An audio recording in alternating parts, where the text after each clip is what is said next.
సుదర్శనుడి కథ. ధ్రువసంధి అనే మహారాజు అయోధ్య రాజధానిగా కోసల దేశాలను పరిపాలిస్తున్నాడు. అతడు సూర్యవంశ సంభవుడు, పుష్పపుత్రుడు, ధర్మాత్ముడు, వర్ణాశ్రమ ధర్మాలను కాపాడుతున్నాడు. ప్రజలంతా ఎవరి వృత్తులను వారు సమర్థంగా నిర్వహించుకుంటున్నారు. ధనధాన్య సమృద్ధులతో తొలతూకుతున్నారు. చోరులు కానీ, ధూర్తులు కానీ, లోభులు కానీ, మోసగాళ్ళు కానీ, కృతజ్ఞులు కానీ, మూర్ఖులు కానీ అతడి రాజ్యంలో లేరు. అంజనము వేసినా కనిపించరు. ధ్రువసంధికి 2 భార్యలు. 2 అందగత్తెలే, 2 విచక్షణులే. మొదటి భార్య మనోరమ ధర్మపత్ని, పట్టమహిషి. 2వ భార్య పేరు లీలావతి. ఇద్దరితోనూ కలిసి భోగభాగ్యాలు అనుభవిస్తూ సౌధాలలో, ఉద్యానవనాలలో, క్రీడా పర్వతాలలో, సరోవరాలలో, దిగుడు బావులలో విహరిస్తూ ఆనందం అంచులు చూస్తున్నాడు. మనోరమకు సకల రాజలక్షణాలతోనూ పుత్రుడు ఉదయించాడు. అతడికి సుదర్శనుడని నామకరణం చేశారు. మరో నెలకు లీలావతి ప్రసవించింది. మూర్తిభవించిన సౌందర్యంగా మగబిడ్డ జన్మించాడు. శత్రుజిత్ అని పేరు పెట్టారు. రాజుగారు ఇద్దరిని సమానాదరంతో ప్రేమతో చూసుకుంటున్నారు. పిల్లలు ఆడుతూ పాడుతూ ఎదుగుతున్నారు. ఇద్దరికీ చూడాకర్మలయ్యాయి. విద్యాభ్యాసాలు సాగుతున్నాయి. శత్రుజిత్తు మంచి మాటకారి. తన వాక్చాతుర్యంతో అందరినీ ఆకట్టుకుంటున్నాడు. మంత్రులు, దండనాయకులు, ప్రజలు అందరూ ఆకర్షితులై ఆనందిస్తున్నారు. తండ్రికి మరీ ప్రీతిపాత్రుడయ్యాడు. దురదృష్టవశాత్తు సుదర్శనుడు అంత చురుకైనవాడు కాదు, శాంత స్వభావుడు. ఒక రోజున ధ్రువసంధి వినోదం కోసం వేటకు వెళ్ళాడు. గాఢారణ్యంలో ప్రవేశించాడు. క్రూరమృగాలను ఎన్నింటినో సంహరించాడు. వేట రంజుగా సాగుతోంది. అంతలోకే ఒక వెదురు పొద నుంచి చండసింహం ఒకటి జూలు దులిపి ఆవులించింది. లేచి నిలబడింది. దిక్కులు పగిలిపోయేట్టు విరగబడి గర్జించింది. రాజుగారు బాణం వేశారు. ఆ దెబ్బకు అది మరీ రెచ్చిపోయింది. తోక రిక్కించి రాజుపైకి లంఘించింది. రాజుగారు చర్మనిర్మితమైన డాలు వంటిది ఎడమ చేతిలో పట్టుకొని కుడి చేత కత్తి దూసి మరొక సింహంలా నిలబడ్డాడు. కసెక్కిన సింహం బంతిలా గాలిలోకి ఎగిరి పంజా విప్పి నోరు భీకరంగా తెరచి భీషణంగా గర్జిస్తూ రాజుగారి మీద పడుతుంది. చుట్టూ సైనికులు 100 బాణాలు వేశారు. గుచ్చుకున్నవి గుచ్చుకున్నాయి, తప్పుకున్నవి తప్పుకున్నాయి. సింహం మాత్రం రాజు పైకి దూకుతోంది. దగ్గరికి రాగానే రాజు కత్తితో పొడిచాడు. అది పంజా విసిరింది. ఇద్దరూ ఒకేసారి నేలకు ఒరిగిపోయారు. ప్రాణాలు విడిచారు. సైనికుల హాహాకారాలు మిన్నుముట్టాయి. క్షణాల మీద ఈ దుర్వార్త రాజధానికి చేరింది. అంతఃపురం బావురు మంది. మంత్రి పురోహితులు హుటాహుటిన అడవకొచ్చారు. వశిష్ఠుడి ఆజ్ఞ మేరకు అక్కడే అంత్యక్రియలు జరిపారు. దిగులుగా రాజధానికి చేరుకున్నారు. పెద్ద కొడుకు ధర్మపత్ని సుతుడు శాంత స్వభావుడు కదా అని సుదర్శనుని రాజును చేయటానికి సమాలోచనలు జరిపి ఒక నిర్ణయానికి వచ్చారు. అల్లుడి మరణ వార్త తెలిసి లీలావతి తండ్రి యుధాజిత్తు ఉజ్జయిని నుంచి సైన్యంతో అయోధ్యకు చేరుకున్నాడు. శత్రుజిత్తుకు బాసటగా నిలిచాడు. సుదర్శనుడికి అండగా నిలవటం కోసం మనోరమ తండ్రి సూరసేనుడు కళింగ దేశం నుంచి సైన్యంతో బయలుదేరొచ్చాడు. ముఖ్యులైన మంత్రి పురోహితులను సమావేశపరిచి చర్చించారు. జ్యేష్ఠుడు ధర్మపత్ని సుతుడు కనుక నా మనోడు సుదర్శనుడికే పట్టాభిషేకం జరగాలి అన్నాడు సూరసేనుడు. గుణాలను బట్టి, సమర్థతను బట్టి, అర్హత కనుక నా మనోడు శత్రుజిత్తుకే పట్టం కట్టాలి అన్నాడు మొండిగా. అడ్డం తిరిగి యుధాజిత్తు. ఇలా వివాదం చెలరేగింది. తీర్చేవాడు లేడు. మంత్రులెవరూ మాట్లాడలేదు. యుధాజిత్తు సహనం కోల్పోయాడు. మంత్రులనందరినీ తిట్టిపోశాడు. మీరంతా స్వార్థపరులు. చేతగాని సుదర్శుని రాజుగా కూర్చోబెట్టి ధనం భోంచేద్దామనుకుంటున్నారు. బలవంతుడు, సమర్థుడు కనుక శత్రుజిత్తు రాజు అయితే మీ ఆటలు సాగవని భయం. ఇదిగో మీ అందరికీ ఇదే నా హెచ్చరిక అని అర్హతలు ఉన్న శత్రుజిత్తును కాదని, జ్యేష్ఠుడు కదా అని సుదర్శనుడికి పట్టం కట్టారో జాగ్రత్త. మహాసంగ్రామం జరుగుతుంది. ఖడ్గధారతో భూగోళాన్ని చీల్చి 2 ముక్కలు చేస్తాను. మీకు దిక్కున్న చోట చెప్పుకుందరు కానీ మీరెంత, మీ బలం ఎంత? మానం యుద్ధం కరిష్యామి తస్మిన్ ఖడ్గస్య మేదిని తారయా చ ద్విధా భూయాత్ యుష్మాకం తత్ర కా కథా. సూరసేనుడు వీరంగం వేయలేదు. శాంతంగా నెమ్మదిగా మాట్లాడాడు. సుదర్శన శత్రుజిత్తులు ఇద్దరూ సమర్థులే, సమాన ప్రజ్ఞావంతులే, తేడా లేదు. కాకపోతే శాస్త్ర ప్రకారం ధర్మపత్ని సుతుడు సింహాసనార్హుడు కనుక సుదర్శనుడికి పట్టం కట్టమని కోరుతున్నాను అన్నాడు. వివాదం చెలరేగిన సంగతి ప్రజలు, ఋషులు సంగతి తెలిసి ప్రజలు ఋషులు ఉద్విగ్నులయ్యారు. ఏమి అలజడులు జరుగుతాయో అని భయపడ్డారు. పరస్పర యుద్ధకాంక్షతో ఎప్పుడూ తగవలాడుకునే సామంతులు అందరూ రాజధానికి చేరుకున్నారు. అరాజకం ఏర్పడితే రాజధానిని కొల్లగొడదామని శృంగబేరం నుంచి నిషాదులు వచ్చారు. చుట్టుపక్కల దేశాల నుంచి చోరులు గుంపులు గుంపులుగా వచ్చారు. అవకాశం దొరికితే అల్లర్లు సృష్టించి ప్రజలను దోచుకుందామని పొంచి చూస్తున్నారు. అయోధ్య అంతా ఎవరో ఏమిటో తెలియని కొత్త ముఖాలతో కిటకిటలాడుతోంది. సమ్మర్దం ఇబ్బడి ముబ్బడిగా పెరిగింది. సేనలను మోహరించి యుధాజిత్తు ధనుర్ధారియే నిలబడ్డాడు. వీరసేనుడు క్షాత్రధర్మం పాటిస్తూ సేనా సమూహంతో యుద్ధానికి సిద్ధమయ్యాడు. పరస్పరం బాణ సృష్టి కురిపించారు. రథ గజ తురక సైన్యాలు కలబడ్డాయి.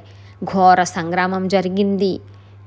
సురముని సంఘాలు ప్రేక్షక పాత్ర వహిస్తున్నాయి. కాకులు గ్రద్దలతో ఆకాశం నిండిపోయింది. తెగిపడిన తలలు, కాళ్ళు, చేతులు, మొండాలు, గుర్రాలు, ఏనుగులతో నేల నిండిపోయింది.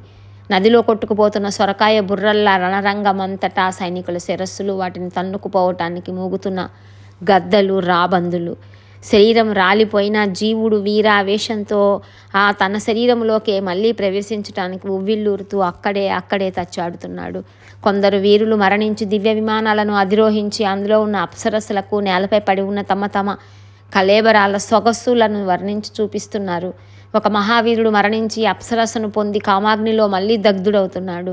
ఇద్దరు వీరులు ద్వంద్వ యుద్ధంలో ఒకేసారి మరణించి ఒకేసారి దివ్య విమానం అధిరోహించి ఒక్క అప్సరస్సు కోసం మళ్ళీ కత్తులు దూస్తున్నారు. మరొక యోధుడు మరణించి రూపవతి గుణవతి అయిన ఒక సురాంగనకు తన గుణగణాలను వివరించుకుంటూ ప్రేమభిక్ష అర్థిస్తున్నాడు. దివికే తెంచిన మరొక వీరుణ్ణి చూసి మరొక దేవకాంత కన్ను కలిపి కౌగిలికి పిలిస్తే ఆ వీరుడు తిరస్కరిస్తున్నాడు. నాకు వ్రతభంగం అవుతుంది. రాజుగారికి అత్యంతము విశ్వాసపాత్రుణ్ణి, అనుకూలుణ్ణి అనే నా బిరుదు మంట కలిసిపోతుంది అంటూ అతడు ఆమెను త్రోసి రాజంటున్నాడు.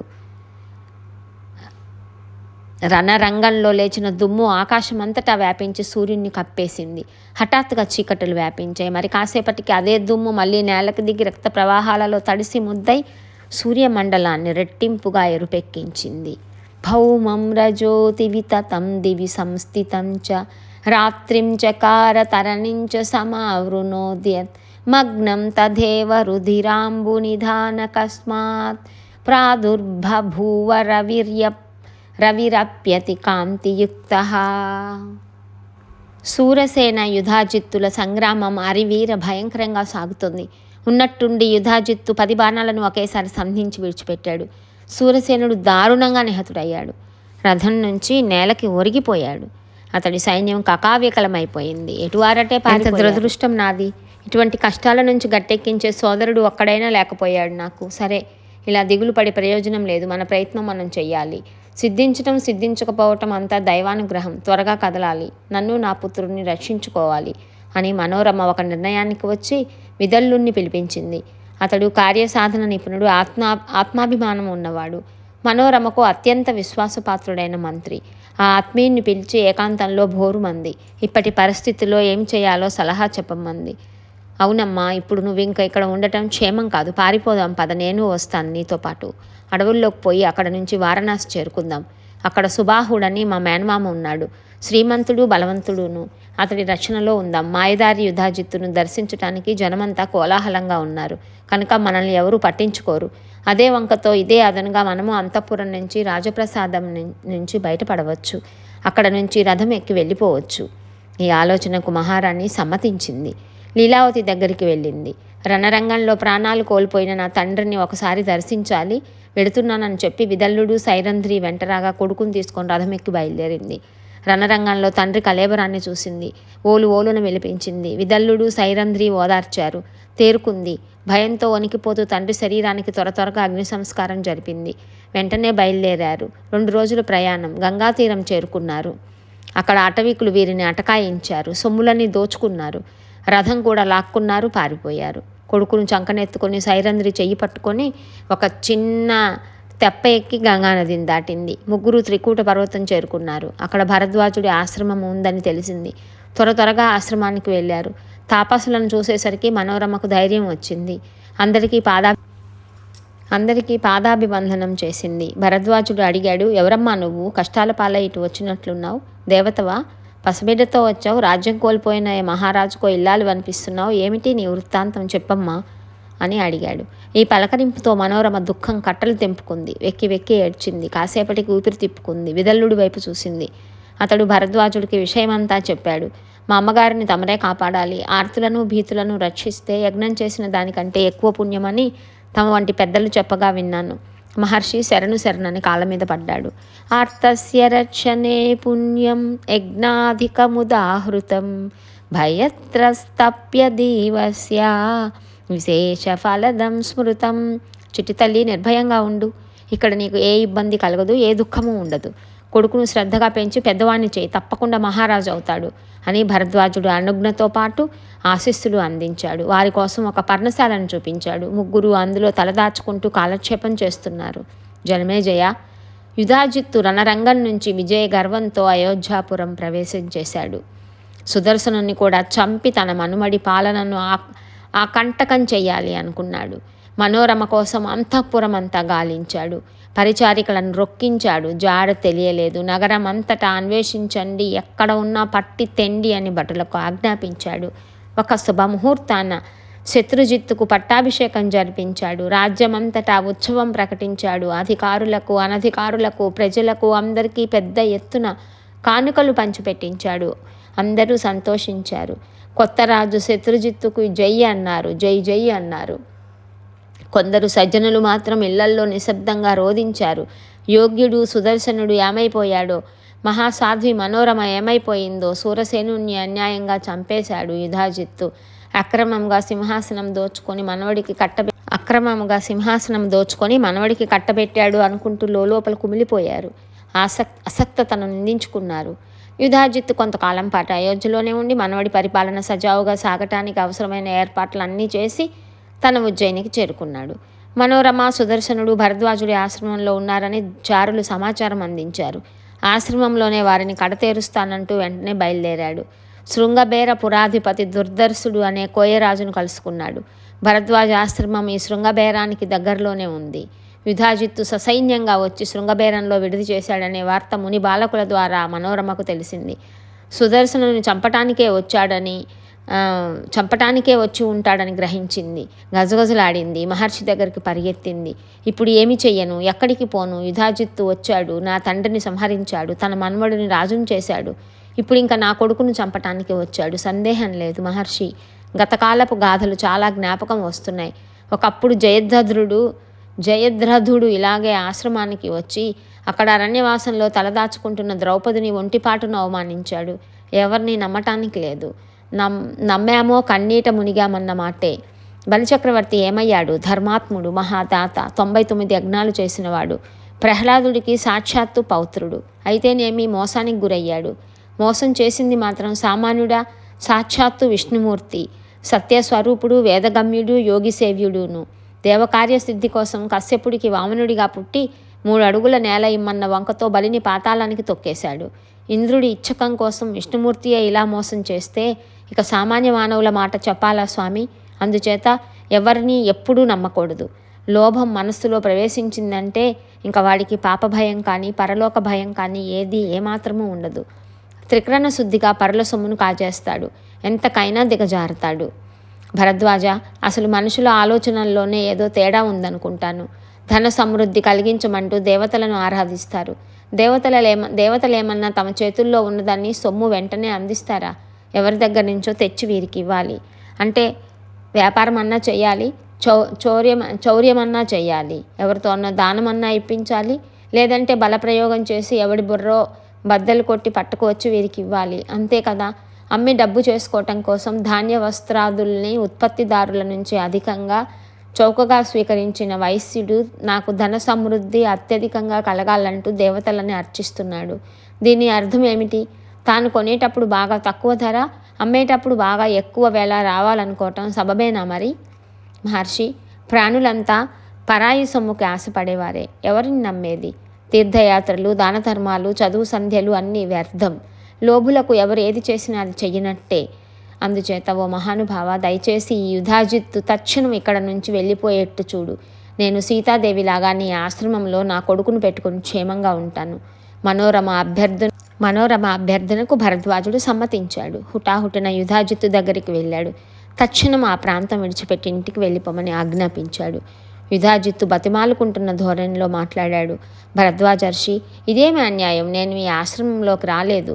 దుర్ధర్సుడి నగరంలో ఉన్నాను. మీరింత హఠం చేస్తే ఎలాగా? పోనీలేండి, మీరన్నట్టే వెళ్ళిపోతాను. మనోరమను విడిచిపెట్టండి, అందాక నేను కదలను. బలవంతంగానైనా తీసుకుపోతాను. ఇది మాత్రం నిజం అన్నాడు యుధాజిత్తు. ఓయి క్షత్రియోత్తమ, తీసుకువెళ్ళు నీకు చేతనైతే. విశ్వామిత్రుడు వశిష్ఠుడి ఆశ్రమం నుంచి నందినీ ధేనువును తీసుకువెళ్ళినట్టు నువ్వు నా ఆశ్రమం నుంచి మనోరమను బలత్కారంగా తీసుకొని వెళ్ళు, అది చూస్తాను అంటూ భరద్వాజుడు ఆశ్రమానికి తిరిగి వచ్చేశాడు. యుధాజిత్తు తన వృద్ధ మంత్రి సుబుద్ధితో సంప్రదించాడు. సుబుద్ధి, ఇప్పుడు ఏమి చేయాలో బాగా ఆలోచించి చెప్పు. నాకైతే మనోరమను కొడుకుతో సహా బలవంతంగానైనా సరే లాక్కు రావాలని ఉంది. శత్రువు చిన్నపిల్లవాడే కదా అని ఉపేక్షించటం శ్రేయస్కరం కాదు. అది క్షయలాగా పెరిగి చివరికి ప్రాణం తీస్తుంది. ఇక్కడ సైన్యం ఉన్నదా? యోధులున్నారా? నన్ను అడ్డగించే వాళ్ళెవరు? సుదర్శనుని ఒక్క వేటుకు చంపేస్తాను. మనవడి రాజ్యాన్ని అకంటకం చేస్తాను. ఇక నిశ్చింత, ఇక నిర్భయం. ఈ సాహసోక్తులకు సుబుద్ధి ఆశ్చర్యపోయాడు. సాలోచనంగా తన అభిప్రాయం చెప్పాడు. మహారాజా, సాహసానికి ఇది చోటు కాదు. ముని మాటలు విన్నావు కదా. విశ్వామిత్రుడి దృష్టాంతం చెప్పాడు. ఆ కథ నీకు తెలియదనుకుంటాను. టూకీగా మనవి చేస్తాను, విను అని యుధాజిత్తు మంత్రి సుబుద్ధి యుధాజిత్తుకు చెప్తున్నాడు.